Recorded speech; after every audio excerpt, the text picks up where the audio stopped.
The Baldwin brothers thought it was funny when they found the old man's keepsake. "Look here, boys," Buck Baldwin laughed, dangling the worn blue flag. "Grandpa's still crying over the war." The stranger at the bar didn't move, didn't turn, just watched in the mirror as young Billy Baldwin took the flag, the one that had covered his son's coffin at Gettysburg, and spat on it. Only the bartender recognized those dead, cold eyes.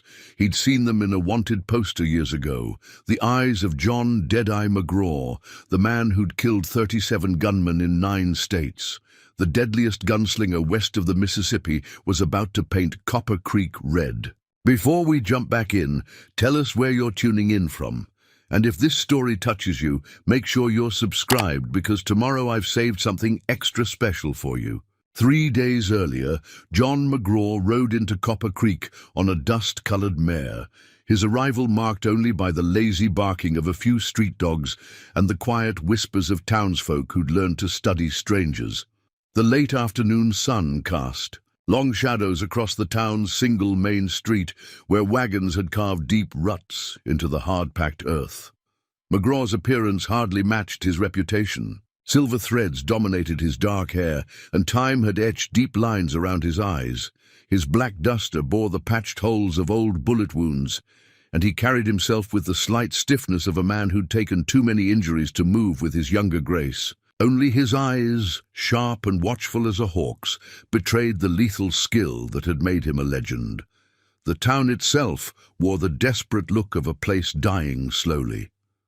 Boarded windows marked failed businesses, and the painted signs above the remaining shops had faded to ghost-like shadows of their former vibrancy. Even the saloon, usually the heart of any frontier town, seemed subdued, its swinging doors moving listlessly in the hot breeze. McGraw dismounted outside Whitaker's general store, his boots raising small puffs of dust.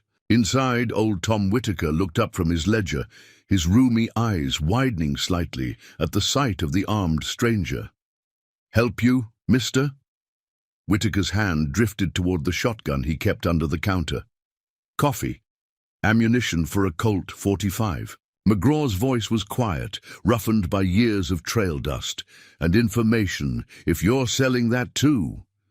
Whitaker's hand moved away from the shotgun. Something in the stranger's manner, not threatening, but carrying the weight of absolute certainty, told him this wasn't a man to fear unless you gave him reason.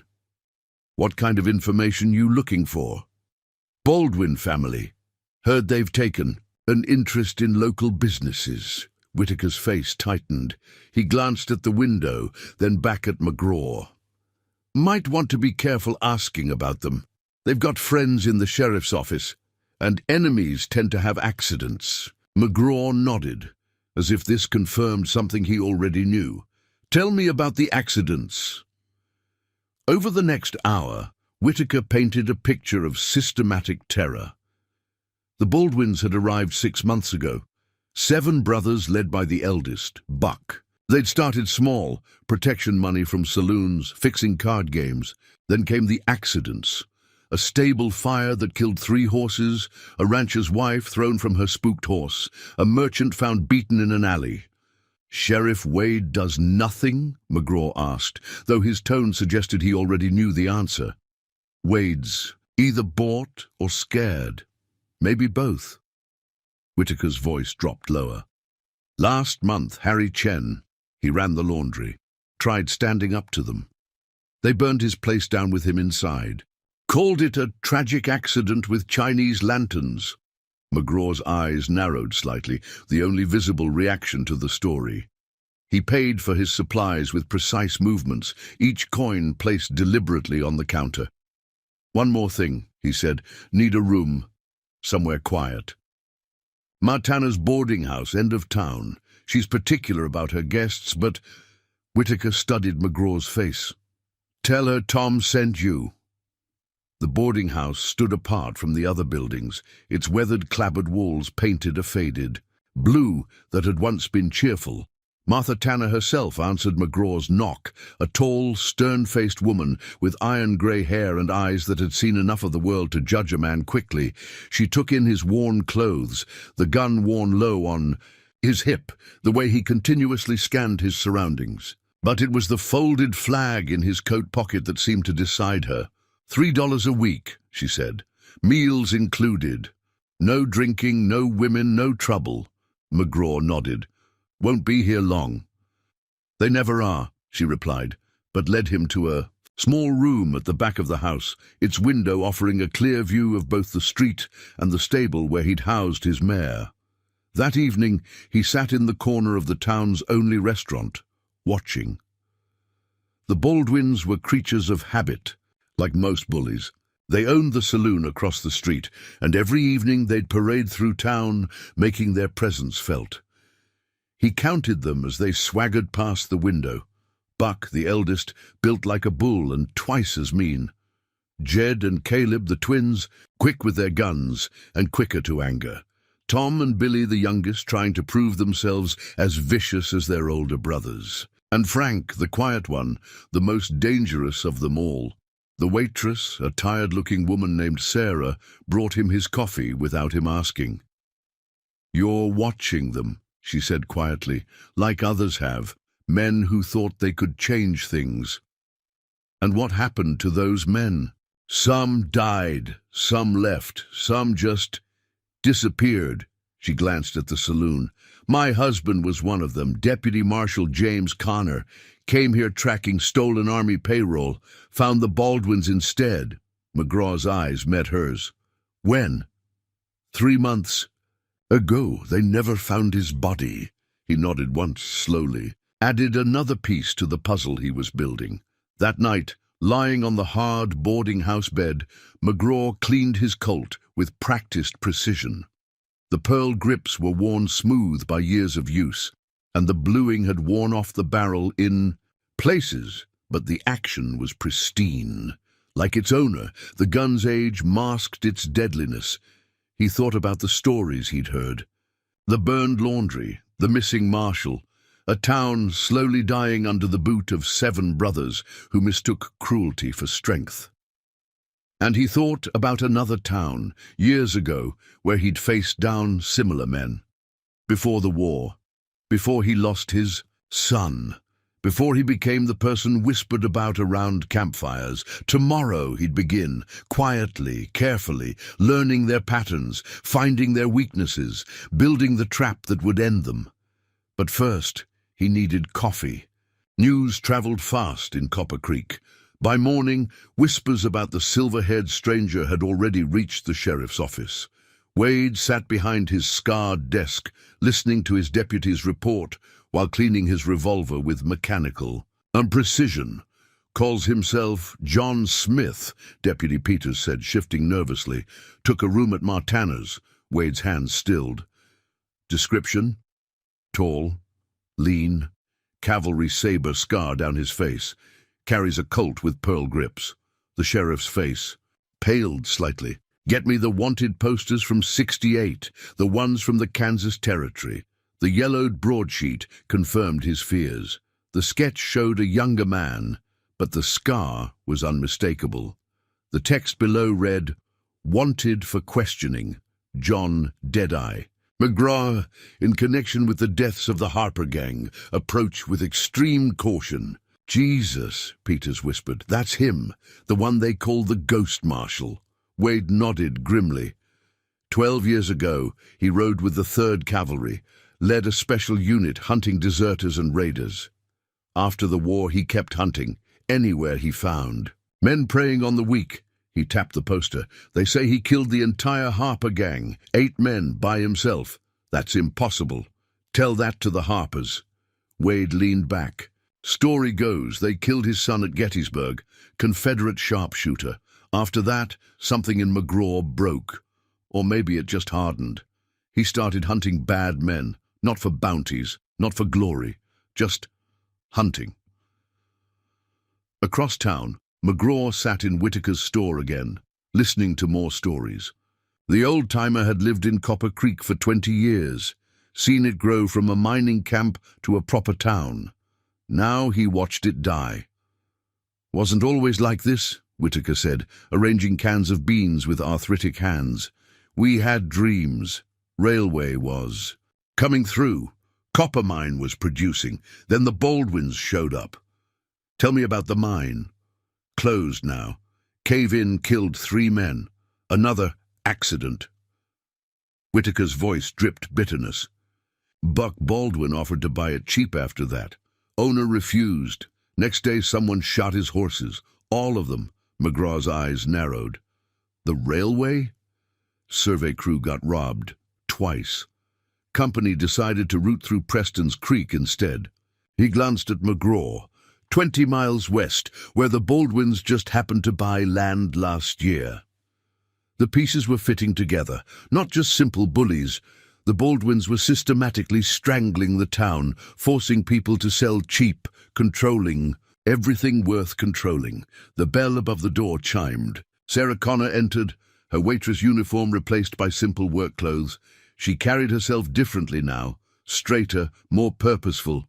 "Mr. McGraw," she said quietly, "we need to talk about my husband." They walked to the cemetery, where she stopped before an empty plot. They say he ran off, abandoned his badge. Her fingers traced the small marker. James would never run. He was close. Had evidence about the army payroll. Said the Baldwins were working with someone bigger, someone with connections. McGraw studied her face. "You have his papers," she nodded. "Hidden, been waiting for someone who could finish what he started." A horse's whinny interrupted them. Frank Baldwin rode past the cemetery, his cold, eyes taking in the scene. Sarah stiffened. "That's the one," she whispered. "The one who led James into the hills. Said they had a witness about the payroll." McGraw watched Frank disappear around the corner. Of all the brothers, Frank was the thinker, the planner. The others might carry out the violence, but Frank directed it. The day grew hotter. McGraw spent it walking the town, mapping sightlines, noting escape routes. He counted 11 empty buildings, 4 recent graves, a dozen freshly posted foreclosure notices. At the saloon he listened. The Baldwin's men talked freely after a few drinks. He learned their habits. Buck liked to play. Cards on Wednesdays. The twins practiced shooting behind the old mill. Billy and Tom watched the stable, waiting to collect fees from travelers, but it was what they didn't say that interested him most. The way they fell silent when certain topics came up. The furtive meetings at midnight. The mysterious riders, who came from the east once a month. Someone was backing the Baldwins, someone with money and influence. The dead marshal had been right about that. As evening approached, McGraw returned to Ma Tanner's. She met him at the door, her face tight. With worry, "Sheriff Wade was here," she said. "Asking questions." McGraw nodded. "Expected that. He knows who you are." She hesitated. "What you've done?" "Most of those stories are lies. And the true ones?" His eyes met hers. "Are worse." She studied him for a long moment, then stepped aside to let him enter. "Dinner's at 6. I made extra biscuits." In his room, McGraw added to his mental map of the town. The Baldwins were careful, professional, but they'd made one critical mistake. They'd gotten comfortable, confident, started believing their own legend. He'd seen it before, in other towns, with other men who thought their cruelty made them invincible. Men who forgot that legends cut both ways, and John McGraw had become a legend for a reason. Buck Baldwin's laughter boomed through the saloon like cannon fire. He'd just won another hand of poker, as he always did on Wednesday nights. Across the table, Marcus Webb, the town's only doctor, stared at his lost money with hollow eyes. "Looks like you're short on funds again, Doc," Buck sneered, cleaning his nails with a Bowie knife. "But I'm feeling generous, double or nothing, against that new German medical kit of yours." Webb's hands trembled. "I need that for my patients, and your patients need you alive." Buck's smile never reached his eyes. "Your choice."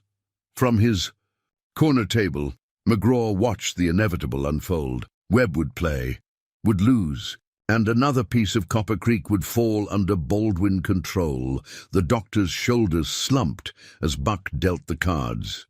Outside, the twins, Jed and Caleb, supervised the weekly protection collection. They moved from business to business, their very presence a threat. Most paid quietly. Those who hesitated were treated to demonstrations of the twins' skill with their matching nickel-plated Remingtons. "Remember old Chen?" Jed would ask, spinning his revolver. "Shame about that fire." McGraw noted how they worked. Jed did the talking, Caleb watched the street. They alternated positions, never leaving themselves exposed. Military training or something close to it. At the general store, Whitaker counted out his payment with shaking hands. Not from fear, from rage. Each coin represented another piece of his dignity stripped away. "Bit short this week, old man," Caleb observed. "Droughts affected business, people ain't buying." Jed's hand shot out, catching Whitaker's shirt front. "Ain't our problem. Make up the difference by Sunday. Or maybe we'll have ourselves a midnight fire sale." As they left, McGraw saw Whitaker's grandson watching from the back room, his young face twisted with helpless anger. Another seed of rebellion, planted by Baldwin cruelty. The afternoon brought more examples of their control. Frank Baldwin supervised the loading of crates onto a wagon behind the saloon, crates that clinked with the sound of bottles but weighed too much to be mere whiskey. Tom and Billy Baldwin intercepted a traveling salesman at the stable, explaining the new road tax with matching grins and ready guns. But it was at dusk that McGraw witnessed the true depth of their power. A rider came in from the east, expensive. Clothes, clean-shaven, carrying saddlebags that bulged with papers. He went straight to the saloon's back room. 10 minutes later, Sheriff Wade arrived, then the town banker. A private meeting that lasted an hour. When they emerged, Wade looked sick, the banker looked defeated, and the stranger rode out with a satisfied smile. "That's Mr. Smith," Sarah Connor whispered, refilling McGraw's coffee. "Comes once a month. After his visits, more foreclosure notices go up." McGraw's eyes narrowed. "Bank loans, modified terms, impossible payments. Then the Baldwins offer to buy the property for pennies." Her hand shook slightly. James was tracking the money, said it led to someone in the territorial government. The pieces clicked together. Not just thugs with guns. The Baldwins were frontmen for something bigger. A land grab scheme backed by political power. As night fell, Buck Baldwin stood on the saloon's porch, surveying his domain. Dr. Webb stumbled past, his medical kit gone, a bottle clutched in his shaking hand. Whitaker closed his store early, the weight of debt heavy on his shoulders, and the townspeople hurried home, avoiding the Baldwin brothers' eyes. In her boarding house, Ma Tanner locked her doors and windows. "Used to be, we only did that for Indians and bandits," she told McGraw. "Now we do it for the men who claim to own the town." McGraw cleaned his Colt with methodical precision. "Man can only own what he can hold on to." She studied him carefully. "You've seen this before?" Different towns, different names, same story. He checked the cylinder's action. Men who mistake fear for respect, power for right. And how do those stories end? His eyes met hers in the lamplight. Badly, for them. In the street below, Billy Baldwin staggered from the saloon, drunk and looking for entertainment. His gaze fell on the Chinese laundress hurrying home with her day's earnings. McGraw's hand tightened on his gun. "Not yet," Ma Tanner said softly. "Much as we'd all like to see it." He forced himself to watch as the woman paid her toll and scurried away. Forced himself to remember that timing was everything. Tomorrow he'd take his coffee at the saloon counter. Tomorrow he'd let young Billy Baldwin make the mistake of touching that folded flag. Tomorrow Copper Creek would learn why some legends weren't just stories. The morning sun hadn't yet burned the chill from Copper Creek's streets when McGraw took his place at the saloon counter. Behind him, The Baldwin brothers were already deep in their cups, celebrating another successful collection day. Sam Miller, the bartender, set coffee before McGraw without being asked. His hands shook slightly. He'd seen enough bar fights to recognize the tension building in the air. "Mighty quiet for a hard man," Buck Baldwin called out, whiskey making him bold. McGraw didn't respond, didn't turn, just sipped his coffee, watching. The brothers' reflection in the bar mirror. "Asked you a question, old-timer." Buck's chair scraped back. Miller retreated to the far end of the bar. The few other morning patrons found urgent business elsewhere, leaving only the Baldwins, McGraw, and the thick tension between them. "Ain't polite to ignore folks," Jed added, fingering his gun belt, "especially in their own establishment." McGraw set his cup down with deliberate care. "Not your establishment, not yet." The words hung in the air like gun smoke. Buck's face reddened. "Reckon you don't know who you're talking to." 6 brothers. Former Confederate irregulars, turned outlaws. "After Appomattox." McGraw's voice was casual, almost bored. "Wanted in 3 states for murder, robbery, and cowardice." The twins' hands dropped to their guns. Tom and Billy spread out, flanking positions they'd practiced dozens of times. Only Frank held back, studying McGraw with calculating eyes. "That's a hanging accusation," Buck growled. "Best apologize. Noticed you don't deny the cowardice part." McGraw turned slightly, giving them their first clear look at the saber scar. "Like when you butchered those settlers near Fort Smith. Women and children. Real brave." Billy, drunk and stupid, made his move then, grabbed for the folded flag in McGraw's coat pocket. "What's this?" Some kind of the next 3 seconds burned themselves into Copper Creek's memory forever. McGraw's hand moved like a ratless strike, caught Billy's wrist, twisted. The crack of breaking bone was followed by the younger Baldwin's scream. Before the sound died, McGraw had already drawn and fired twice from the hip. Jed and Caleb's matching Remingtons never cleared leather. They collapsed with identical looks of surprise, twin bullet holes where their hearts had been.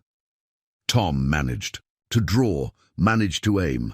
McGraw's 3rd shot took him through the throat. Buck roared, charging forward like the bull he resembled. McGraw's 4th shot shattered his knee. The giant crashed into the bar, scattering glasses. Only Frank remained, standing, his hands carefully away from his guns. His eyes met McGraw's in the mirror. "You're him," Frank said softly. "The Ghost Marshal, the one they sent after deserters. Still sending me after deserters." McGraw's gun hadn't moved. "And murderers, and cowards." Billy writhed on the floor, cradling his shattered wrist. Buck tried to reach for his fallen gun, but McGraw's boot pinned his hand to the floorboards. 4 dead, Frank assessed coolly. "Quick work." 3 dead, McGraw corrected. 1 crippled, 1 broken, and you. The Colt's hammer cocked with a sound like destiny, walking away, for now, to deliver a message. "What message?" "Copper Creek is under new management." Frank nodded once, back toward the door. "They'll send more men. I'll send back more bodies." The morning sun painted Frank's shadow long across the saloon floor as he left. He didn't look back at his fallen brothers. Didn't hurry. Just walked away, already planning his next move. Sam Miller emerged from behind the bar, looking at the carnage with wide eyes. "Sweet Jesus, you killed the Baldwins." "Some of them." McGraw holstered his Colt. The entire exchange had taken less than 10 seconds. "Get the sheriff and the undertaker." Buck Baldwin glared up from the floor, his ruined knee leaking blood between his fingers. "You're dead, you son of a bitch." When word gets back to... McGraw's boot caught him under the jaw, cutting off the threat. Word's already on its way. So are more men with guns and badges they bought, coming to die in Copper Creek. He retrieved his fallen flag, carefully brushed off the dust, and returned it to his pocket. "Might want to order more coffins, Sam. Getting a feeling we'll need them." Sheriff Wade found his courage in a bottle. He burst into the saloon an hour after the shooting, whiskey on his breath and 6 deputies at his back. The bodies still lay where they fell, blood turning black on the sawdust floor. McGraw hadn't. Moved from the bar. Just ordered another coffee. John McGraw. Wade's voice cracked slightly. You're under arrest for murder. Self-defense. McGraw didn't turn. 20 witnesses saw them draw first. 19. Sam Miller corrected from behind. The bar. Mrs. Chen fainted. Wade's hand trembled on his gun. 4 men dead. 3. McGraw sipped his coffee. Buck still breathing, unfortunately. As if to confirm this, Buck Baldwin groaned from his place on the floor. Doc Webb knelt beside him, examining the shattered knee. He'll never walk right. Again, Webb announced, a hint of satisfaction in his voice, even if he lives through the fever that's coming. Billy Baldwin huddled in the corner, cradling his broken wrist, his young face twisted with pain and hate. The bravado that had led him to grab the flag was gone, replaced by the look of a boy who'd just discovered the world was harder than he'd imagined. You can't just... Wade started. Did. McGraw finally turned. Now you've got 2 choices. Sheriff, arrest me, start a fight you can't win, or help restore some law to this town. The deputies shifted nervously. They'd seen the results of McGraw's work. 4 men cut down before they could properly draw. None of them wanted to test their speed against his. Wade's shoulders slumped. Frank Baldwin rode east. He's got friends, powerful ones. I know. They'll send men, professionals. I know that too. The undertaker arrived with his wagon. Young Billy watched, weeping, as his brothers were carried out. Buck cursed weakly as Webb's assistants lifted him onto a stretcher. Outside, a crowd had gathered. McGraw heard their whispers, felt the mix of fear and hope in their voices. They'd lived so long under Baldwin terror that freedom felt dangerous. Sarah Connor pushed through the onlookers, her eyes fixed on McGraw. Is it true? Did you kill them? He nodded once, her hand cracked across his face. Then she hugged him fiercely. Thank you, she whispered. James would have... Whitaker arrived, leaning on his cane. Frank Baldwin stopped by the store before he left town, said to tell you something. McGraw waited, said, Tall trees, 63, said you'd understand. The coffee cup cracked in McGraw's grip. Only Sam Miller, watching closely, saw the flash of emotion cross his face. What happened at Tall Trees? Wade asked. Massacre. McGraw's voice was flat. Deserters hit a wagon train, killed everyone, men, women, children. We hunted them down. Frank Baldwin was one of them, only one that escaped.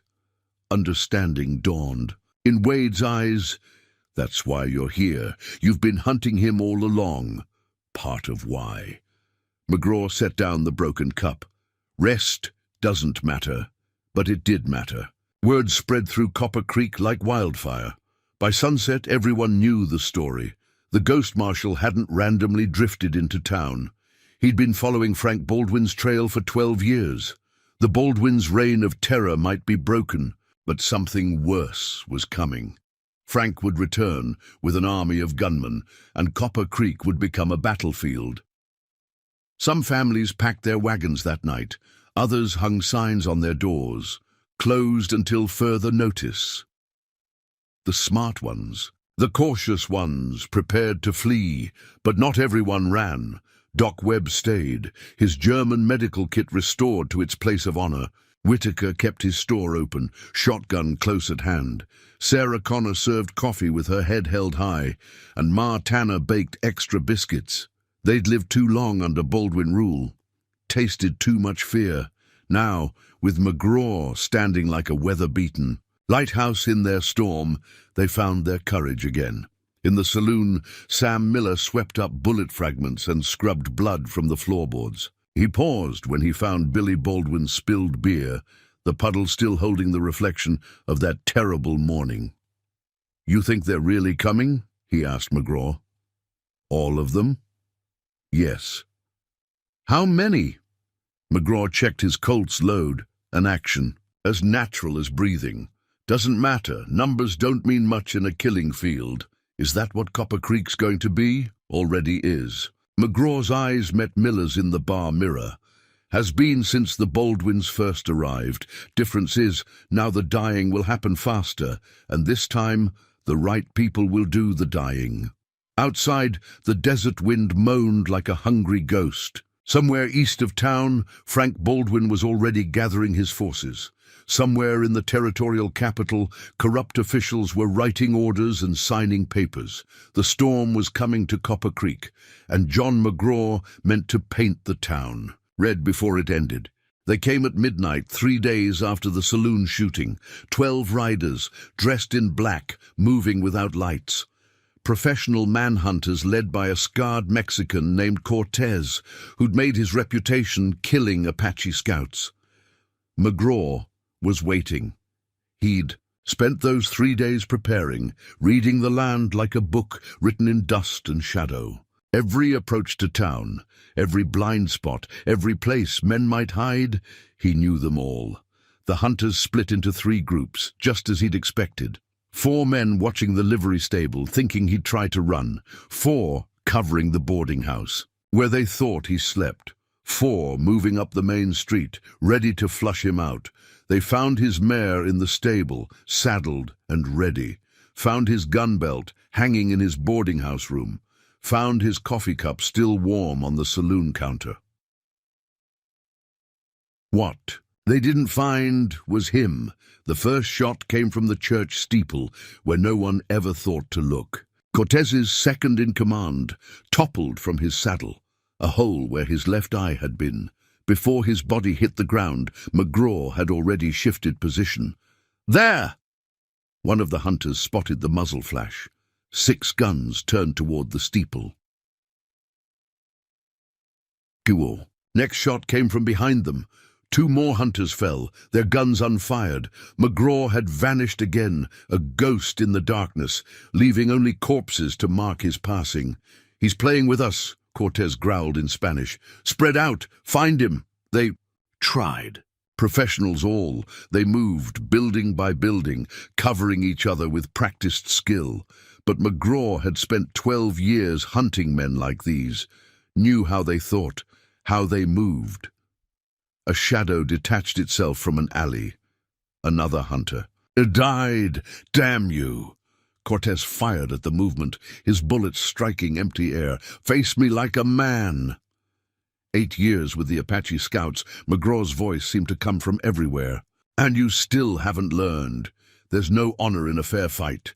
Another shot, another body. The remaining hunters bunched together, backs to a wall, eyes straining against the darkness. 7 of their number were down. They hadn't landed a single hit in return. Who are you? One of them whispered, fear cracking his voice. You didn't ask that before taking Frank Baldwin's money, McGraw answered from the shadows. Didn't ask what he did to deserve hunting. Didn't ask about the families he killed. Cortez spun, firing at the voice. His bullet shattered a window. Answering silence just took his gold, McGraw continued from a new position. Like you took gold to hunt other men, to kill for profit. Another shot. Another hunter fell. Please, the youngest one begged. We'll leave. Just let us. McGraw's bullet took him mid-word. Cortez stood alone now, his back to the saloon wall, gun rotating in desperate arcs.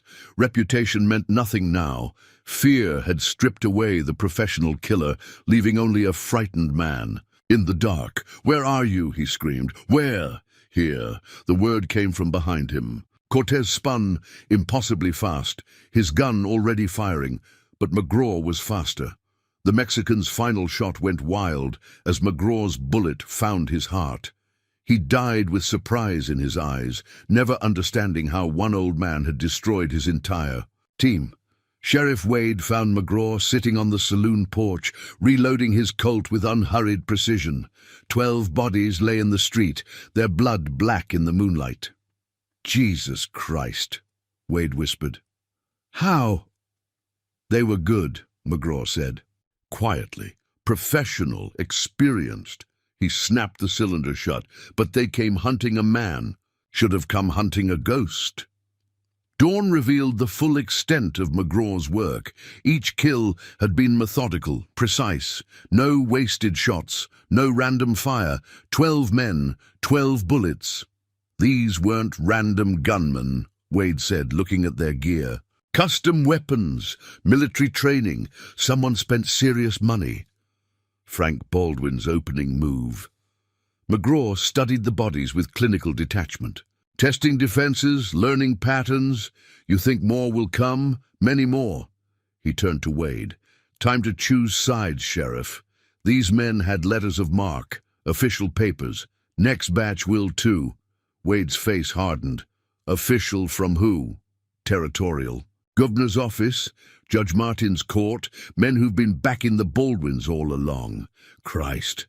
Wade removed his badge, studied it in the morning light. 12 years as sheriff. Thought I was upholding the law. Law's just words on paper, McGraw said. Justice is something else. They buried the hunters at the edge of town, in unmarked graves. By sunset, word of the midnight slaughter had spread across 3 counties. Frank Baldwin's gold bought him more gunmen, but now they came with doubt in their hearts. They whispered about the ghost marshal, the man who could kill 12 professionals without taking a scratch, the legend who moved like smoke and struck like lightning. But legends, as Copper Creek would soon learn, cut both ways. For every story about McGraw's skill, another arose about Frank Baldwin's vengeance. For every tale of the ghost marshal's justice, whispers spread about the army of killers gathering. In the east, the storm was still coming, and these 12 bodies were just the first drops of rain. The day after the midnight slaughter, Whitaker's grandson Jimmy watched McGraw clean his Colt. The boy's eyes fixed on those weathered hands, noting how they moved with the same precision that had dropped 12 men. "Teach me," Jimmy said suddenly. McGraw didn't look up. "Ask your grandfather." Already did. The boy's jaw set stubbornly. He said, "Ask you." Now McGraw looked up, studying the young face. He saw the same quiet rage he'd once seen in another boy's eyes. His son's eyes, before Gettysburg. "Why?" "Because they killed my pa." Jimmy's voice cracked. 3 years ago. Said it was a mining accident, but he never worked the mines. He was asking questions about missing cattle. McGraw reassembled the Colt with 3 quick movements. "Learning to shoot won't bring him back." "No, but it might keep them from killing anyone else's pa." The words hung in the morning air. Finally McGraw nodded. "Tomorrow, dawn, bring your grandfather's Winchester." Word spread. By the next morning, 6 more young men waited behind Whitaker's store. Sons of men who'd died in accidents, brothers of women who'd fled Baldwin terror, boys forced to become men under the shadow of fear. McGraw taught them more than shooting, taught them to read tracks, to move silent, to watch shadows. Taught them the patience that had helped him hunt Frank Baldwin across 12 years and 3 territories. Wade brought news from the east. Frank Baldwin had reached Santa Fe, was gathering men, not just gunfighters now, but former soldiers. Confederate veterans bitter about the peace, Union deserters turned mercenary, men who knew tactics and strategy. 20 riders spotted near Fort Stanton, the sheriff reported. More coming from Texas. They're offering gold and pardons, signed by territorial judges. McGraw cleaned his gun, that same methodical rhythm. "How's Buck healing?" "Fever's broken. Webb says he might live, won't ever walk right. And Billy?" "Wrists mending, still crazy with hate, keeps talking about some flag." McGraw's hands stilled briefly. "Keep them alive. We'll need witnesses later." Sarah Connor brought more allies. Women who'd lost husbands to Baldwin violence, shopkeepers who'd paid protection money, farmers driven from their land. They came, quietly, one by one, to Ma Tanner's boarding house. "We can't shoot like you," Sarah told McGraw, "but we can watch. Listen, remember." A network formed, eyes on every street, ears in every saloon. Information flowing to McGraw through casual words and secret signs. They brought him maps, drawings of Baldwin holdings, lists of corrupt officials. James Connor's investigation, pieced together by those who'd helped him. The pattern emerged. Frank Baldwin wasn't just a criminal. He was a weapon wielded by powerful men to seize land along the coming railroad. Copper Creek was one piece in a larger game. But games could be played both ways. McGraw sent telegrams, called in old debts, reached out to men who remembered him from the war, from the Ghost Marshal days, men who owed him favors or shared his taste for justice. Some came openly. 3 former deputies, 2 Apache scouts, a one-eyed bounty hunter named Mason who'd ridden with McGraw in Kansas. Others worked unseen. A clerk in the territorial office started copying documents. A telegrapher began intercepting messages.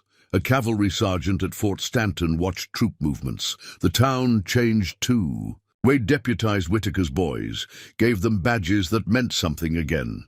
Webb started training women to treat wounds, prepare for the fighting ahead. The Chinese laundress, Mrs. Chen, offered her back room for secret meetings. But not everyone chose sides. Some left town, taking what they could carry. Others watched and waited, ready to join whichever side proved stronger. A few sent messages east, warning Frank Baldwin about McGraw's preparations. McGraw let them run, let them talk, let them betray. Each action, each choice, told him something. About the enemies gathering against Copper Creek, Mason brought word from Fort Stanton. Frank Baldwin had 50 men now, guns, ammunition, even a small cannon taken from a Mexican bandit. They drilled like soldiers, practiced artillery strikes. This ain't just about revenge anymore, Mason warned. They're planning a war. McGraw watched his young students practice reloading, their hands growing faster each day. Already is a war. Has been since they first started stealing land. Difference is, now they're bringing an army. Numbers don't matter much to a ghost, but numbers weren't the only weapon Frank Baldwin had gathered. Judge Martin issued warrants for McGraw's arrest. The territorial governor declared Copper Creek in rebellion. Army patrols were ordered to support law enforcement actions. Wade threw the warrants in his stove. 12 years wearing this badge, never knew how dirty it was. McGraw checked his Colt's sight for the 100th time. Law's just a paper, justice is led. At night, from Ma Tanner's window, he watched his students patrol the town's shadows. Young men learning to be ghosts, women carrying hidden guns, shopkeepers who'd found their courage. A town transforming itself from victim to warrior. But in the East, another transformation was taking place.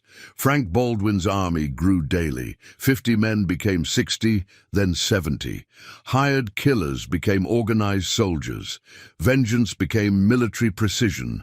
The storm was building. And when it broke, it would break with cannon fire and masked riders and the full power of corrupt law. McGraw rolled a cigarette with one hand, a trick learned in too many ambush spots. Let them come with their numbers, their artillery, their paper justice. He'd spent 12 years becoming a legend. Time to show them why legends are written in blood. Buck Baldwin's fever broke on a moonless night. He woke to find McGraw sitting beside his bed, cleaning that pearl-handled Colt. Come to finish it? Buck's voice was weak, but the hate burned strong. Not yet. McGraw didn't look up from his work. First, you're going to tell me about tall trees.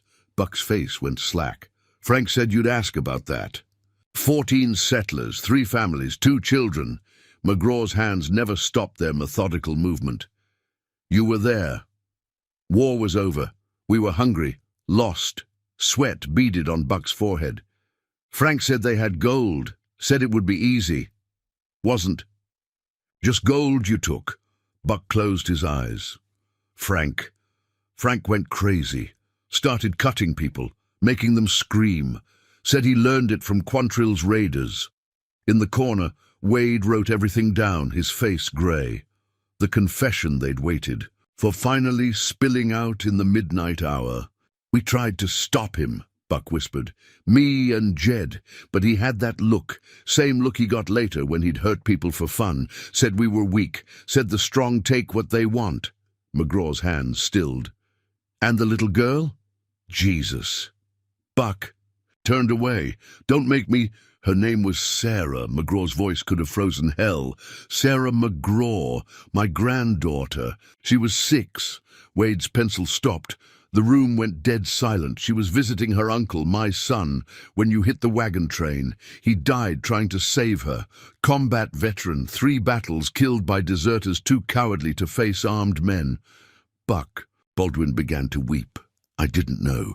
Frank never told us you were... that she was. Now you know. McGraw stood. Now you know why I've hunted 12 years. Why your brother runs. Why this all ends in blood. He left Buck sobbing in the dark. Outside, Mason waited with fresh coffee and old memories. Shouldn't have told him, the one-eyed bounty hunter said. Man deserves to die ignorant, needs to understand. McGraw took the coffee.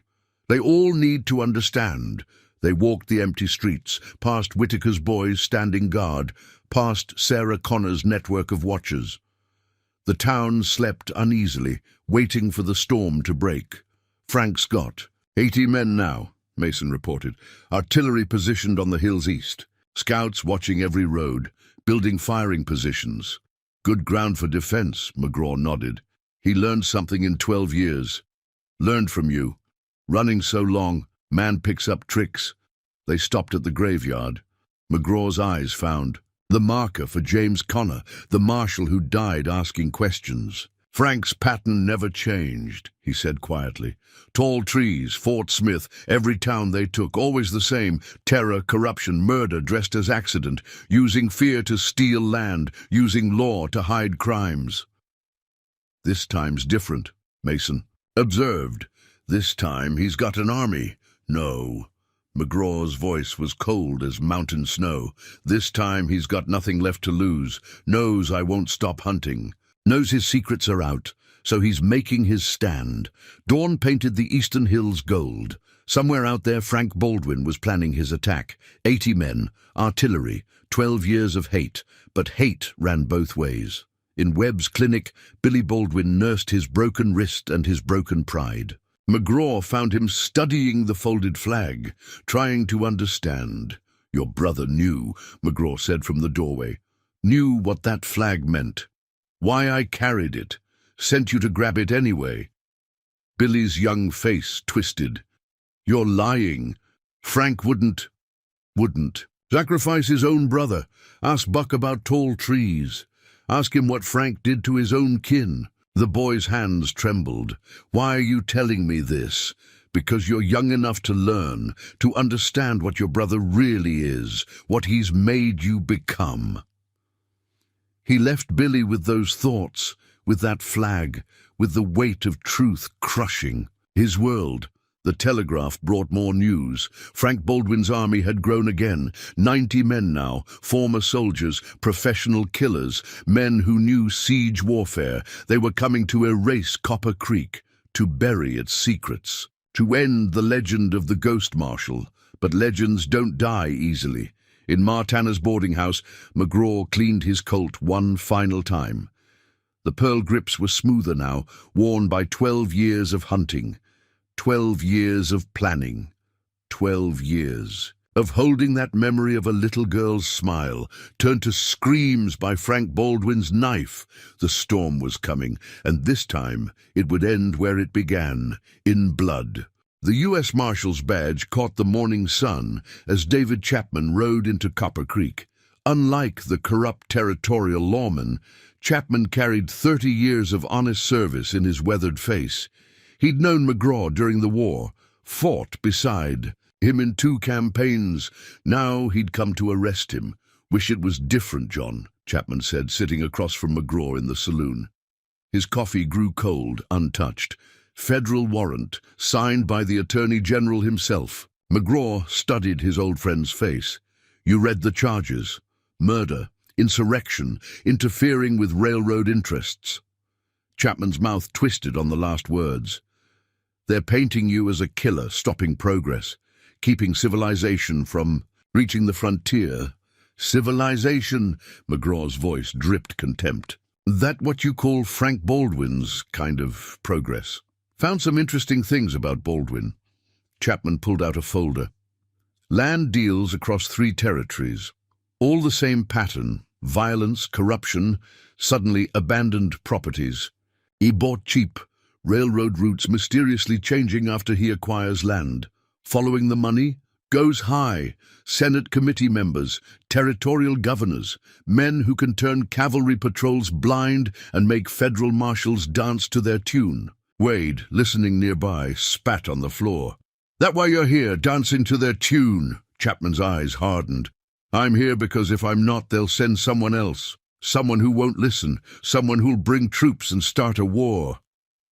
War's already coming, McGraw said quietly. Frank Baldwin's got nearly 100 men in the hills, artillery, supplies for a siege. Jesus, Chapman ran a hand through his gray hair. You're sure about Tall Trees? About what he did? Got Buck Baldwin's confession. Written and witnessed. Got records of other massacres too. Evidence of judges taking bribes, territorial officials helping cover it up. The marshal studied his cold coffee. That's what Connor found, isn't it? Why they killed him. Part of it. He also found telegraph. Records, money transfers, names of men in Washington who've gotten rich helping Baldwin steal land. Outside, Whitaker's boys drilled with their rifles. Sarah Connor's network of watchers maintained their vigil. The town prepared for war while 2 old lawmen discussed justice. They'll kill everyone, Chapman said finally. Not just you. The whole town. Can't leave witnesses, not with what you know. Counting on it. McGraw's voice was cold. Fighting for their lives, people find courage, find strength, found something else. Chapman slid a paper across the table. Military telegraph. Frank Baldwin's got a new ally. Colonel Marcus Reed, cashiered from the army for brutality, specializes in pacifying civilian populations. McGraw's eyes narrowed. Reed heard of him. Burned 3 towns in Kansas during the war. Called it removing rebel support. He's bringing more men. Veterans who served under him. Another 50 guns at least. Wade whistled softly. 150 against our 40? Those ain't good odds. Numbers don't matter to ghosts, McGraw stood. What's your play here, David? Chapman sighed heavily. Got orders to arrest you. Take you to Santa Fe for trial. Try, you mean? Yeah. The marshal stood too. Reckon I'll have to. The 2 men faced each other across decades of friendship and duty. Chapman's hand drifted toward his gun. Could draw, McGraw said quietly. Find out if you're faster than you were in '63. Probably not. Could shoot you anyway. Add another charge to that warrant. Chapman nodded. Could. Instead, McGraw poured fresh coffee. Or could tell you what really happened at Tall Trees. All of it. Then let you decide what justice means. For 3 hours they talked. McGraw laid out the evidence, not just about Frank Baldwin's crimes, but about the powerful men behind him, the corrupt officials, the bought judges, the senators growing, rich on stolen land. Chapman listened, his face growing darker with each revelation. When McGraw finished, the marshal stood and walked to the window. Watch the town preparing for siege. They'll come for your badge, McGraw said. If you don't, bring me in. Let them. Chapman turned back. Wore it 30 years. Maybe time it meant something again. He took out the warrant, lit it with a match. I'll wire Washington. Tell them you were gone when I arrived. Buy you some time. They'll send others. Yes. Chapman headed for the door. But they'll send them. Too late. Something's going to happen here. Something that'll make a lot of powerful men very nervous. He paused. Need help? Still pretty good with a rifle. McGraw shook his head. Need you alive. Need someone to take those records to Washington when it's over. Someone they can't ignore. Records might not be enough. Might need witnesses too. That's why we're keeping Buck and Billy Baldwin alive. Why we're gathering every piece of evidence, every confession. Chapman nodded slowly. Building more than just a defense here, aren't you? Building a noose for some very important necks. Justice comes in many forms. The marshal mounted up, took one last look at the town. Frank Baldwin's not the only ghost. From tall trees, is he? That little girl's ghost has been driving you all these years. McGraw's face might have been carved from stone. Some ghosts don't rest until justice is done. And after? What then? After doesn't matter. Chapman rode, out as the sun westered. Behind him, Copper Creek continued its preparations. Young men learned to shoot, to move like shadows. Women stockpiled medical supplies and ammunition. Old grievances were set aside as the town united against the coming storm. But storm clouds weren't just gathering in the east. Telegraph wires hummed with urgent messages. Powerful men made desperate plans. Frank Baldwin's army was just the beginning. The real war was about to begin. Billy Baldwin made his choice at midnight. He limped into Ma Tanner's boarding house, cradling his still-healing wrist, and placed a stack of papers on McGraw's table. Frank's private letters, he said quietly. Been collecting them for years. Never knew why, just felt wrong throwing them away. McGraw studied the boy's face. Why now? Asked Buck about tall trees. Billy's voice cracked. About what Frank did to that little girl, your granddaughter. The papers revealed Frank Baldwin's true nature. Letters gloating about murders disguised as accidents. Lists of bribes paid to officials. Details of land stolen from widows and orphans. He used us, Billy whispered. His own brothers. Sent me to grab that flag, knowing what it meant. Knowing what you'd do. McGraw's fingers traced the worn blue fabric. He wanted you, dead. Remove witnesses. Leave him clean, like he did at Tall Trees, killing his own men to hide the truth. You're learning. Dawn found them still talking. Billy poured out 12 years of secrets, of doubts, of watching his brother's cruelty grow. McGraw listened, weighing each word, building his case against not just Frank Baldwin, but the powerful men behind him. Sarah Connor brought coffee and news. Telegraph line to Santa Fe is dead. Frank's men cut it last night. Isolating us, McGraw nodded. Standard siege tactics. Army patrol turned back a supply wagon too. Said they had orders about restricting support to insurrectionists. Wade arrived with more complications. 3 prominent townsmen had fled in the night, taking what they could carry. Others were wavering, seeing the odds mount against them. Can't blame them, the sheriff said. Frank's got half the territory's law on his side. Got the army looking the other way. Got enough guns to take 3 towns. Let them run. McGraw cleaned his Colt with those same methodical movements. Fear shows who people really are. But for every coward who fled, someone else found courage. Doc Webb organized the women into nursing teams, teaching them to treat gunshot wounds. Mrs. Chen's laundry became an arsenal, rifle parts hidden among the linens. Whitaker's boys grew deadlier each day. McGraw taught them Apache scout tricks, ways to move unseen, to kill silently. They weren't just farm boys anymore. They were becoming ghosts. Mason brought word from his network of scouts. Frank Baldwin's army had grown again, now nearly 200 strong. Colonel Reed had arrived with his veterans, bringing military discipline to the mob of killers. They're building firing positions, the one-eyed bounty hunter reported. Getting ready for a proper siege. Reed's even got a Gatling gun. McGraw's only reaction was to check his ammunition. Changes nothing, changes everything, Mason argued. This ain't just manhunters anymore. These are soldiers. They know siege warfare. Good. McGraw's eyes were cold. Soldiers die just like anyone else. But the pressure wasn't just military. Judge Martin issued more warrants, declaring anyone who helped McGraw a traitor. The territorial governor ordered all banks to freeze Copper Creek accounts. Supply wagons were stopped, mail diverted. The town began to feel the squeeze. Food grew scarce. Ammunition had to be carefully counted. Every day brought more tension, more doubt. Then Buck Baldwin made his choice. They found him in Webb's clinic, throat cut with surgical precision. On his bed lay a confession, written in his own hand, detailing every crime the Baldwins had committed. Every murder, every theft, every name of every corrupt official who'd helped them. Frank's man did it, Webb said grimly. Caught him trying to burn the confession. He won't try anything else, ever.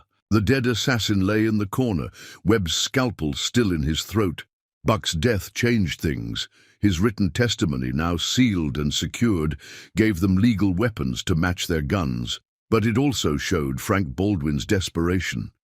He's burning his bridges, McGraw told Wade. Can't go back now. Too many powerful men want him silenced. The sheriff examined the confession. This'll hang half the territorial government. If we live to use it. More changes came.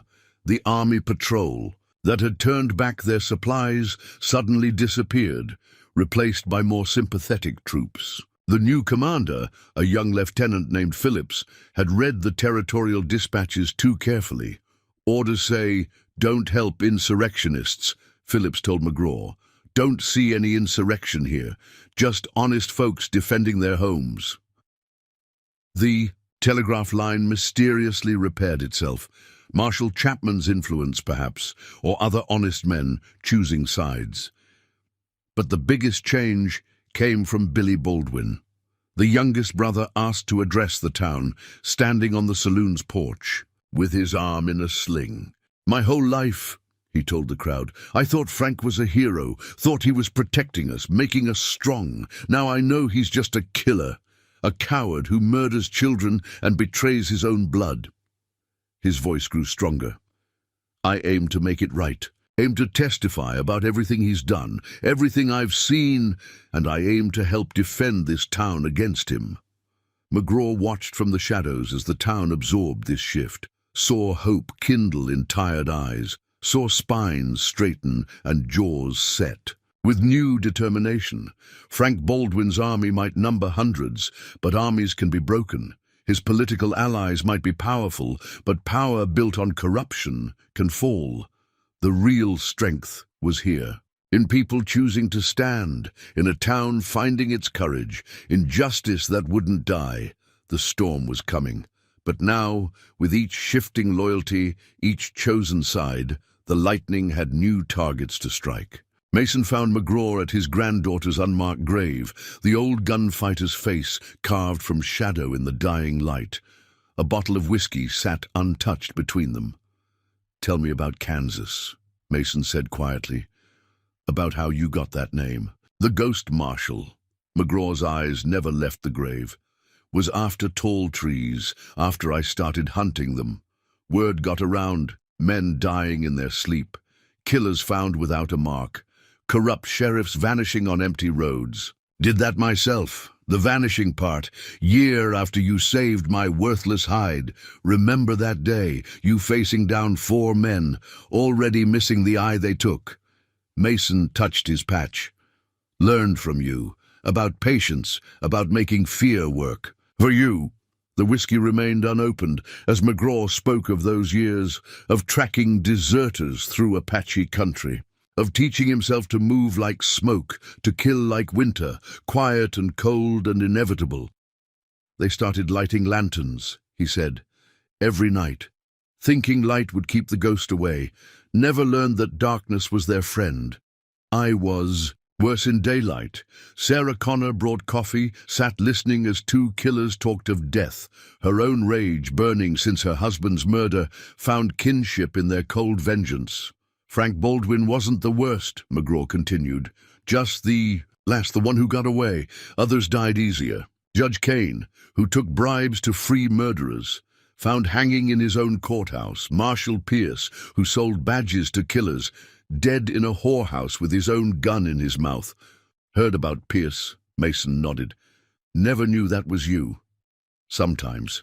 The law needs cleaning, like a gun gets fouled. Need to strip it down, burn out the corruption." More listeners gathered as night fell. Whitaker's boys, learning that violence had principles. Webb, understanding that healing sometimes required destruction. Wade, seeing how justice and law weren't always the same. McGraw spoke of Nebraska, of tracking corrupt cattle barons who'd murdered homesteaders, of teaching himself to shoot with either hand, to hit targets by sound alone, to become the terror that killers feared. 7 men in Lincoln, he said, all hired guns, all protecting. A man who'd built his fortune on blood, found them in a poker game. Lights went out. When they came back on, 8 men dead at the table. 8? Wade asked. Dealer was taking bribes, telling killers when witnesses would be alone. The stories continued as stars wheeled overhead. Tales of justice dealt from gun barrels, of corruption burned out like snakebite poison, of a man becoming legend one death at a time. Tell them about the canyon, Mason said finally. About what you did to Quantrill's old bunch. McGraw's face hardened. Some stories don't need telling. This one does. They need to understand what's coming, what you really are. Silence stretched. Finally, McGraw spoke. 23 men.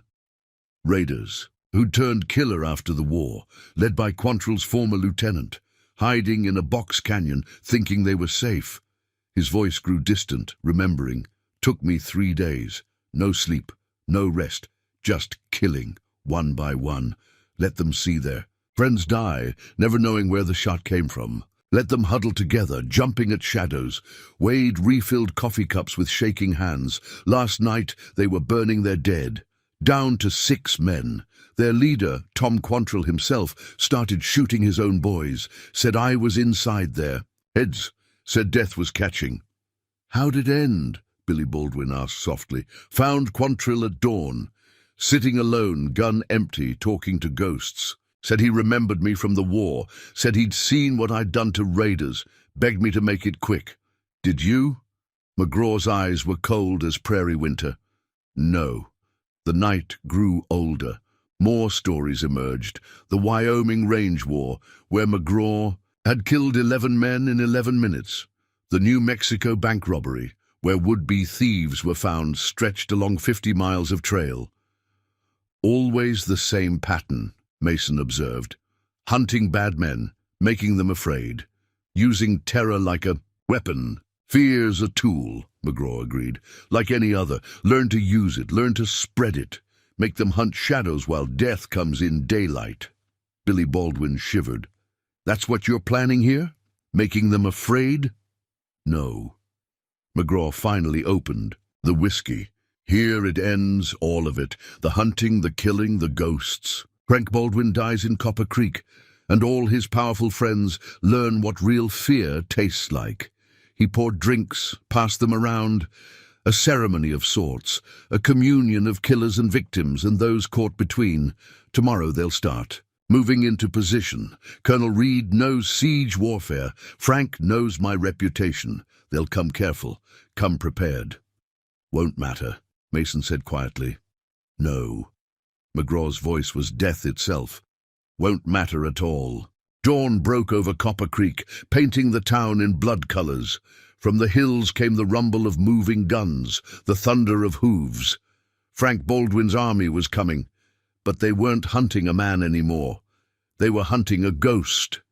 And ghosts, as Copper Creek would soon learn, had ways of hunting back. Lieutenant Phillips arrived at midnight, his cavalry uniform stained with blood. 2 bullets had creased his arm, and his horse was lathered with desperate riding. They knew, he gasped, as Webb tended his wounds. Somehow they knew about the supply cache, the extra ammunition, the medical supplies, all gone.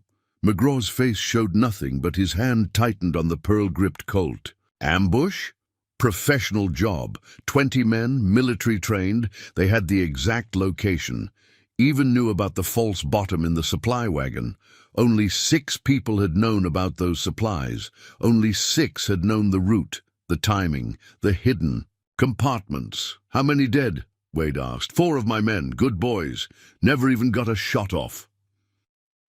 In the corner, Sarah Connor went pale. Her hands trembled as she poured coffee, sloshing dark liquid across the table. McGraw watched her with dead eyes. "When did you start working for Frank?" The coffee pot shattered on the floor. Sarah's hand moved for the derringer in her pocket, but McGraw was already there, his grip like iron on her wrist. "James," she whispered. "He's alive. Frank has him. Said if I helped." The room went silent. Wade's face showed pure betrayal. Webb stopped bandaging Phillips, needle frozen in mid-stitch. "James Connor's been dead 3 months. McGraw's voice could have frozen hell.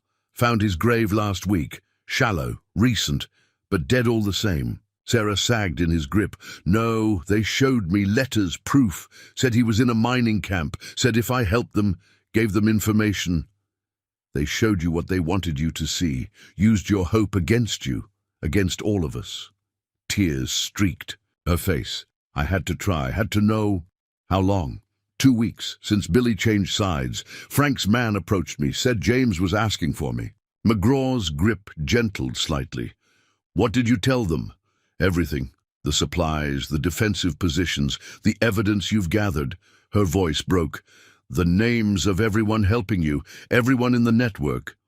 Wade cursed softly. 3 months of preparation, of building trust and gathering intelligence, all compromised. "They'll hit the weak points first," Phillips said. "Target your supporters. Eliminate anyone who might testify later." Already happening, Mason appeared in the doorway. "Fire at Whitaker's store. Chinese laundry, too. They're moving fast." McGraw released Sarah's wrist. "Sound the alarm. Get everyone to fall back positions." Not enough time. Wade headed for the door. Not enough men to cover. Gunfire erupted in the street. Screams followed. Frank Baldwin's army wasn't waiting for dawn. "They're inside the perimeter," Mason reported. "Multiple teams, moving like military units." Sarah Connor collapsed, horror dawning as she realized what she'd done. How many would die because she'd believed a lie? "Lock her up," McGraw ordered. "Post guards." "John," she pleaded, "I never meant—" "I know." His voice held no mercy. "That's why you'll live to see what your betrayal costs." More gunfire, more screams. The night filled with the sound of Frank Baldwin's killers moving through. "Copper Creek streets, we need to evacuate," Wade argued. "Save who we can." "No." McGraw checked his Colt with those same methodical movements. "This changes nothing. Changes everything. They know our plans, our positions, know what we wanted them to know." The room went quiet. Mason's one eye widened slightly. Sarah wasn't the only one feeding information, McGraw continued. "Been laying false trails since I arrived, building a trap within a trap." Understanding dawned in Phillips's face. The supply cache. It was bait. Everything's bait. Every defensive position, she revealed. Every fallback point, every piece of evidence. McGraw's smile held no warmth. "Even the betrayal we knew was coming." Wade stared. "You knew about Sarah?" "Watched Frank's man approach her. Watched hope blind her to obvious lies. So we fed her what we wanted Frank to know." Outside, the gunfire grew closer. But now, listening closely, they heard something else. The sound of Frank Baldwin's men dying as they walked into prepared kill zones. Into ambushes laid by men who'd spent weeks learning to move like ghosts. "Let them come." McGraw headed for the door. "Let them think they've won. Let them push deeper into town, following the plans they think they know." Mason grinned savagely. "While our real positions, our real plans, remain in shadow, where ghosts do their best work." Sarah Connor wept in her cell, understanding too late that her betrayal had been just another weapon in McGraw's arsenal, another piece in his grand trap. The night exploded into violence as 200 men assaulted a town of 40 defenders. But numbers meant nothing when every street was a killing ground. Every shadow held death, and the ghosts they hunted had been hunting them all along. Frank Baldwin's army was about to learn the difference between knowing a legend's plans and understanding a legend's mind. Colonel Reed watched his men die through his brass telescope. 15 veterans cut down in 3 minutes without firing a shot, just shadows in the dark, then blood on the streets. Impossible, he muttered. They knew exactly where we'd be, like they could read my mind. Behind him, Frank Baldwin studied a map of Copper Creek, his face illuminated by lantern light. "McGraw's getting better with age, more cunning." "No." Reed lowered the telescope. "This is different. Every move we make, they're waiting. Every position we take, they've prepared for. Almost like—" He stopped, turned slowly to face Baldwin. "Almost. Like someone's been feeding them our plans," Frank finished. "Someone who knows how we think, how we plan assaults." Reed's hand moved toward his gun. "You son of a—" 2 shots cracked in the darkness. Reed's chest erupted red. He stumbled backward, surprise replacing rage on his weathered face. "Sorry, Colonel." Frank's gun smoked in the lamplight, but a good commander always has a backup plan. As Reed collapsed, more shadows detached themselves from the night. 30 men, moving with military precision, but not Reed's men, not the ordinary killers and hired guns. These were different, harder, colder, men who'd learned to kill in worse places than the American frontier. "Right on schedule." Frank holstered his gun. "McGraw will have his trappers watching the east approaches, expecting us to follow Reed's plan, while our real force comes from the west," one of the new men finished in a clipped British accent. "Through the box canyon he thinks is impassable." "Pincer movement," another added. His German accent marked him as one of the mercenaries Frank had recruited from Europe. "Like we used in Prussia." Frank smiled coldly. Reed was always the decoy. Him and his predictable tactics. His men dying out there are just a distraction. In town, McGraw's carefully laid traps were working perfectly. Too perfectly. Frank's men walked into prepared kill zones exactly as expected, died exactly where planned. Only Mason saw the pattern. Found McGraw in the church tower, watching the eastern approaches. "It's wrong," the one-eyed bounty hunter said. "They're dying too easy. Frank Baldwin's smarter than this." McGraw's eyes never left the street below. "Notice who's dying?" Reed's men. The Americans. The ones we knew about. Mason's eye widened.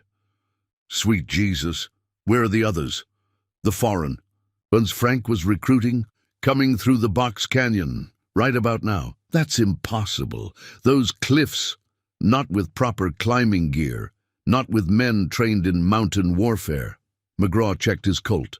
"Frank's been planning this longer than we thought."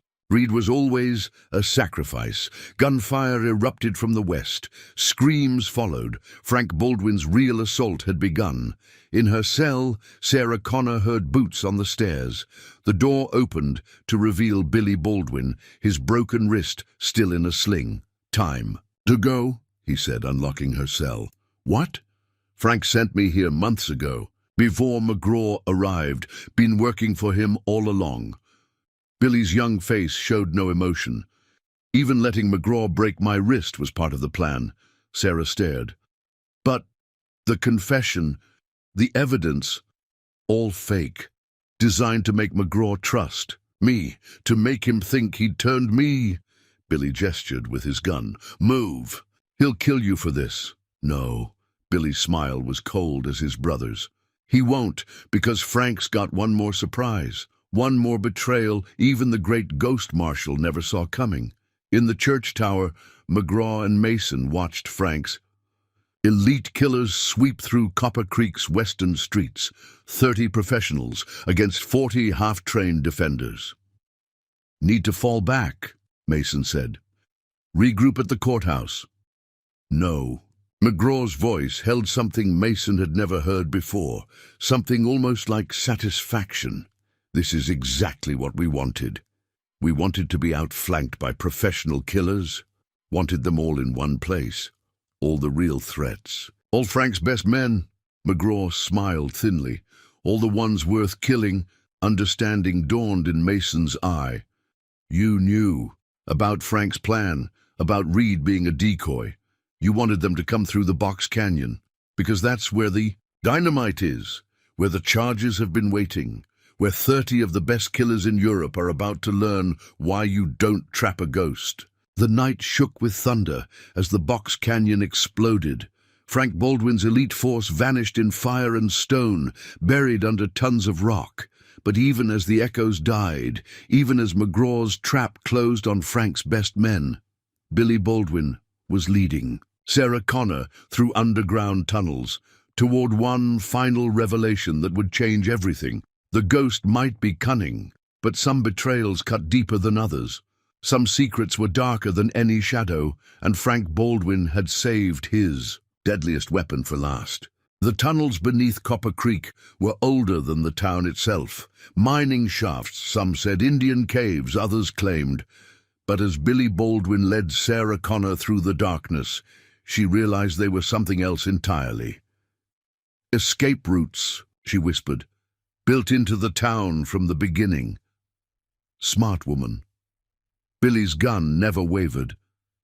Frank had them dug when he first came here. 6 months before the Baldwins officially arrived, years before McGraw started hunting him. He planned. All this, the whole thing, every piece, the land grabs, the corrupt officials, the terror campaign. Billy's voice held pride. Even McGraw coming here, especially that. The tunnel opened into a larger chamber. Lanterns illuminated faces Sarah recognized, townspeople who'd fled earlier. But they weren't refugees. Their eyes were hard. Their hands held weapons with familiar ease, and in the center stood a ghost. "Hello, Sarah," James Connor said quietly. "Sorry about the deception." Her world tilted. Her dead husband stood before her, very much alive, but his eyes weren't the eyes she remembered. They were cold now. Empty. "You're working for Frank." Not a question. Other way around.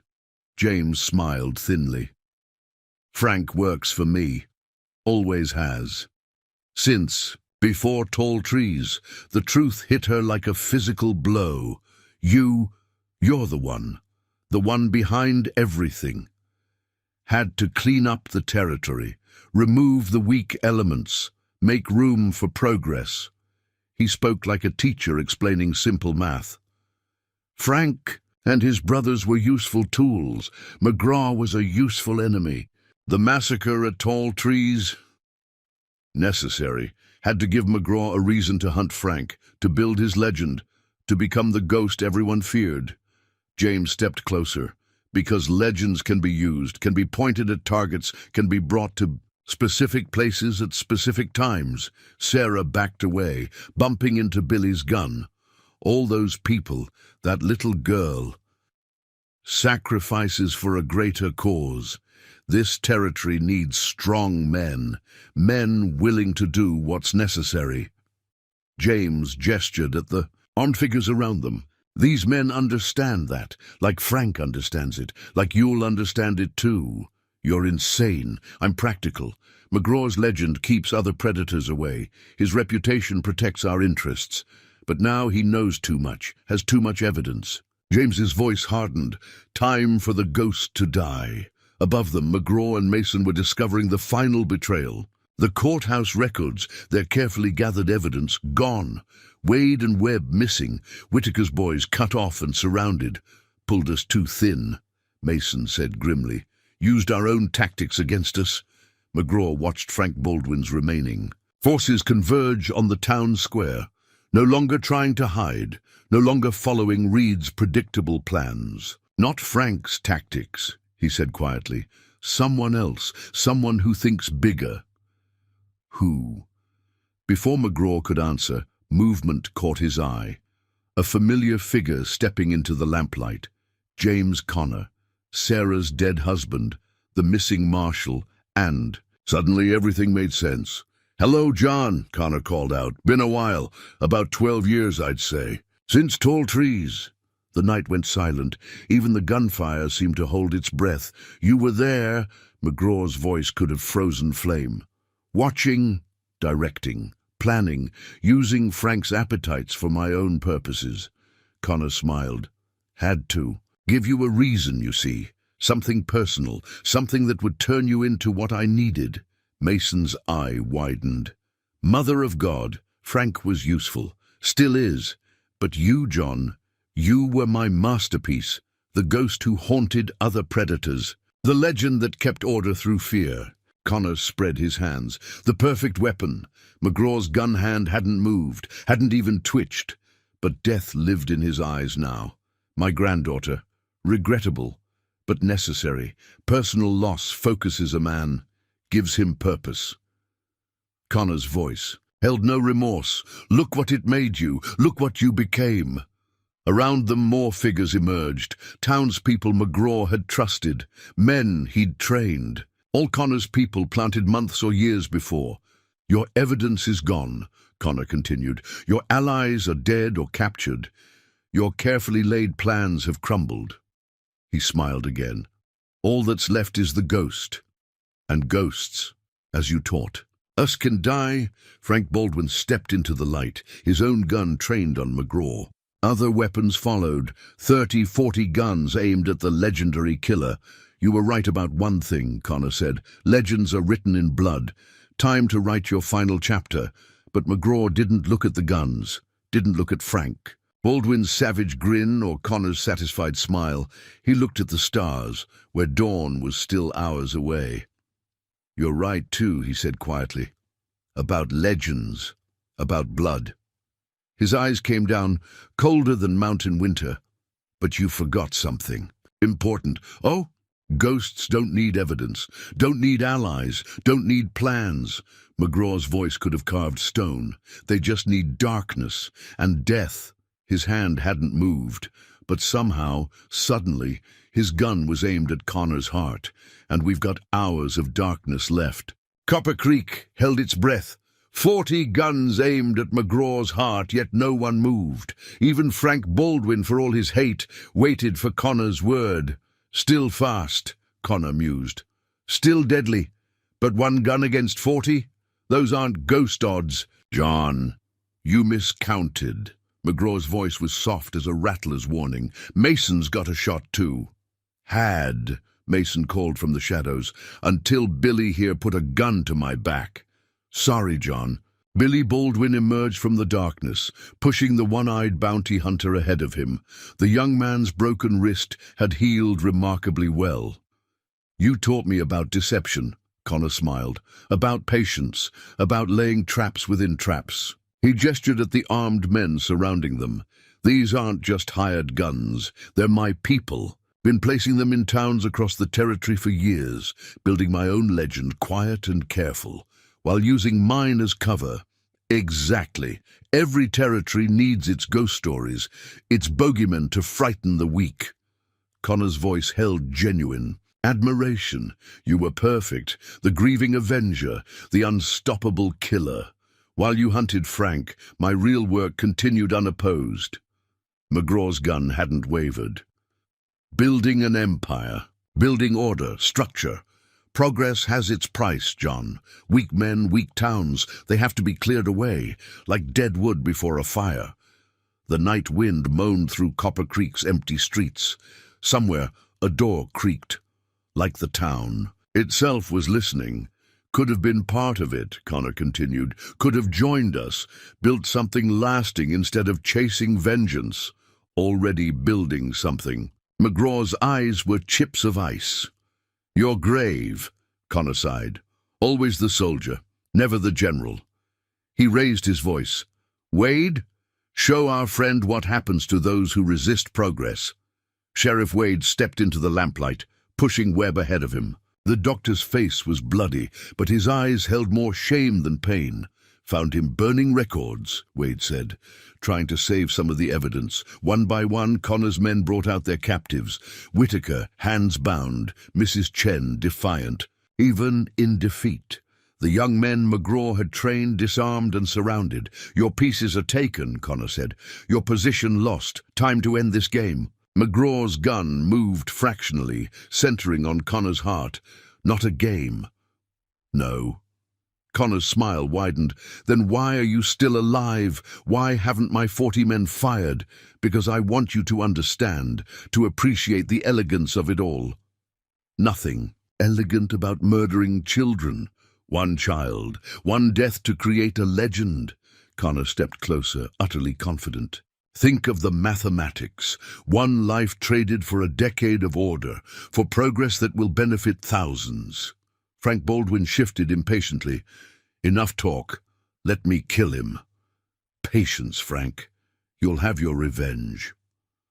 Connor never took his eyes off McGraw. But first he needs to see, to understand that everything, even his vengeance, served my purpose. McGraw's voice was death itself. Only purpose left is killing you. With what army? Connor laughed. Your allies are captured or dead, your evidence destroyed, your reputation about to become another cautionary tale. He spread his arms. The ghost dies tonight. Progress demands it. Progress. McGraw spoke. The word, like a curse. That what you call burning homesteads, murdering families, building your empire on blood? Someone has to decide who lives and dies, who's strong enough to survive. Connor's eyes blazed with zealot's fire. I'm not just some bandit chief, John. I'm the architect of the future, the strong hand that shapes history. No. McGraw's finger tightened imperceptibly on the trigger.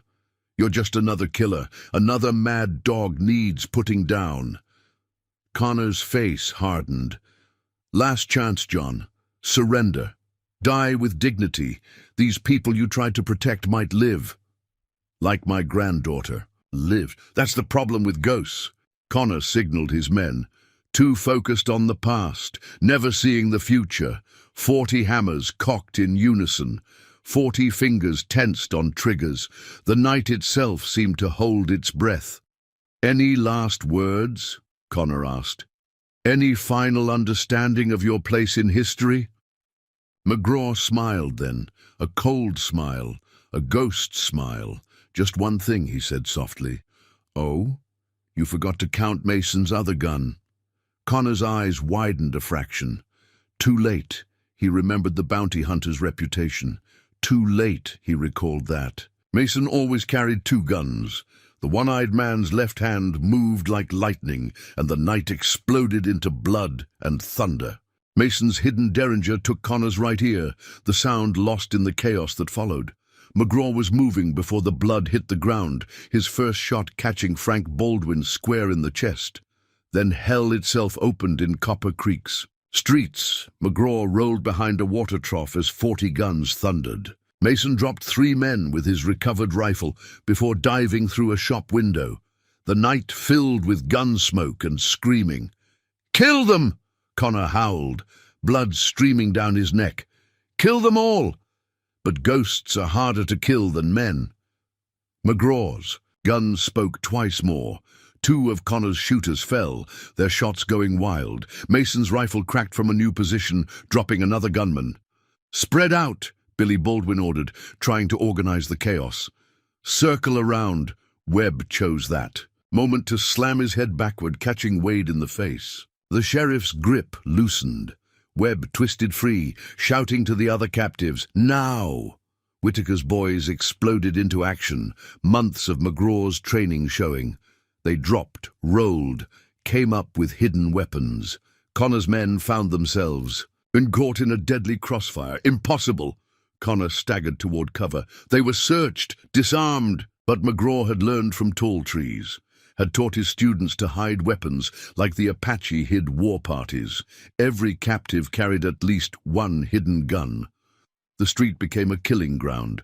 Mrs. Chen produced a derringer from her sleeve, shot the man guarding her point blank. Whitaker's cane concealed a sword blade that opened throats with practiced ease. Even Webb had a small pepperbox pistol strapped to his ankle. "Fall back!" Billy Baldwin screamed. "Regroup at the—" McGraw's bullet took him through the throat, ending his performance forever.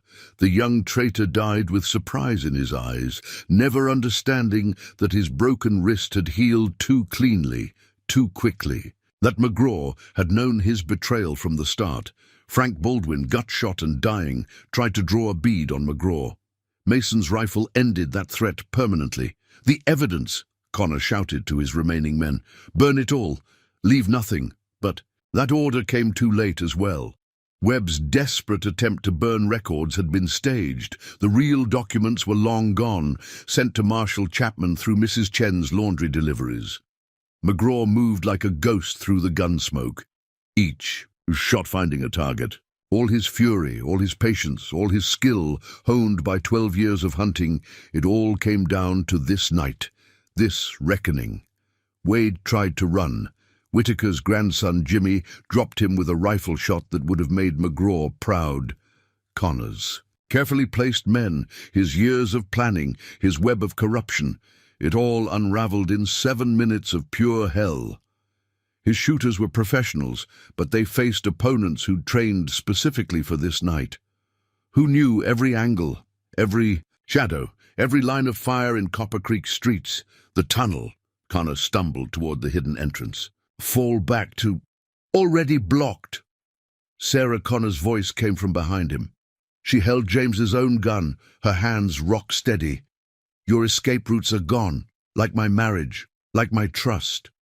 She put 2 bullets into her husband's leg.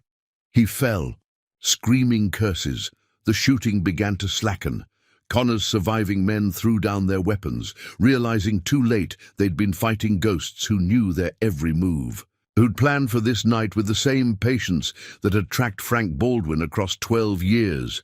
McGraw moved through the aftermath like death itself, putting down the wounded who still showed fight. No mercy, no hesitation. Just the cold efficiency that had made him legend. Finally, only Connor remained, propped against a hitching post, bleeding from 3 wounds. "Don't you see?" he gasped as McGraw approached. "Everything I did, it was for progress, for the future." McGraw's voice was soft as a funeral prayer. "Future's not yours to decide. Kill me then. Add another ghost to your collection." No. McGraw's gun didn't waver. "Ghosts are for guilty men. You're going to trial, going to hang legal with witnesses and evidence and every piece of your empire exposed." Connor tried to smile through bloody teeth. "Evidence is gone. Witnesses will vanish. My friends in high places are already falling." Mason emerged from the gunsmoke. "Marshal Chapman's been busy. Federal warrants are out. Treasury agents freezing accounts. That evidence you thought was destroyed? Been reaching Washington for weeks." Horror dawned in Connor's eyes as he realized the true depth of his defeat. Not just his men dead, his plans ruined, but his entire corrupt network exposed, the mighty architect of the future brought down by the ghost he'd tried to use. "It's over," McGraw said quietly. "Everything you built, everything you killed for, all of it ends here. Then do it." Connor straightened, seeking one last shred of dignity. "Finish it." McGraw's gun roared one final time. The bullet took Connor's other ear, leaving him alive but forever marked. "Live," McGraw told him coldly. "Live to see it all torn down. Live to watch progress leave you behind. Live to hear the ghost stories they'll tell about this night." Dawn broke over Copper Creek, painting the streets in colors of blood and justice. 28 of Connor's men lay dead. 12 more sat under guard, awaiting federal marshals. Frank Baldwin's body cooled beside. His treacherous brothers, their long game finally ended. And James Connor, architect of empires, killer of innocence, would live to see his legacy become dust. Would face not a ghost's vengeance, but the law's slow, grinding justice. McGraw watched the sun rise, his gun finally silent. 12 years of hunting, 12 years of building his legend, all to reach this morning, this reckoning. "Worth it?" Mason asked quietly. McGraw thought of his granddaughter, of Frank Baldwin's victims, of all the graves that had marked his path to this dawn. "Worth it," he said softly. "Every ghost, every death, every step." The wind carried away the gun smoke, revealing Copper, Greek streets painted with the justice that legends are made of. And somewhere, perhaps, a little girl's spirit finally found peace. A month after the night of reckoning, Marshal Chapman watched James Connor hang. The architect of corruption died without dignity, cursing McGraw's name as the trap dropped. Federal courts moved swiftly once the evidence emerged. 3 territorial judges faced prison. A senator resigned in disgrace. 28 corrupt officials fled to Mexico. Connor's empire crumbled like the house of cards it had always been. In Copper Creek, changes came more slowly. Bullet holes were patched, buildings rebuilt. New settlers arrived, drawn by tales of a town that had fought back against corruption and won. Wade's badge went to Jimmy Whitaker. The boy who'd learned to shoot from a ghost now upheld the law with quiet strength. His grandfather lived to see him become the youngest sheriff in territorial history. Webb's clinic expanded. His German medical kit treated those who'd once feared Baldwin violence. Sarah Connor worked there too, finding redemption in healing. Others, Mason rode out after a week, carrying McGraw's written testimony to other federal courts. The one-eyed bounty hunter had new purpose now, hunting corrupt officials instead of common outlaws. But the town's greatest change wasn't in its buildings or its laws. It was in its spirit. People walked straighter, spoke clearer, met each other's eyes. They'd faced down evil and survived. Had learned that courage, once found, never truly fades. McGraw left as quietly as he'd arrived. No fanfare, no goodbyes. Just mounted up one dawn and rode east, following the rising sun. Some said he was hunting other corrupt men. Others claimed he'd finally found peace, his vengeance complete. Most figured the truth lay somewhere between, that some ghosts never rest but find purpose in their haunting. His legend grew. Stories spread about the night Connor's empire fell, about 40 guns against one ghost, about justice coming to Copper Creek on a tide of blood and thunder. But in the end, the most lasting change wasn't in the stories people told. It was in the small things. A Chinese laundress who held her head high. A doctor who treated rich and poor alike. Young men who'd learned that courage was stronger than fear. A town that had found its soul again. And sometimes, on quiet nights, people remembered the ghost who taught them to fight back. Who'd turned their fear into strength. Who'd shown them that legends don't just fight evil, they inspire others to stand against it. Copper Creek kept McGraw's pearl-handled Colt hung above the saloon bar, a reminder that justice may sleep but never dies. And somewhere out on the frontier, a ghost still rides, still hunts, still brings terror to those who prey on the weak, because legends once born never truly fade. They just find new battles to fight.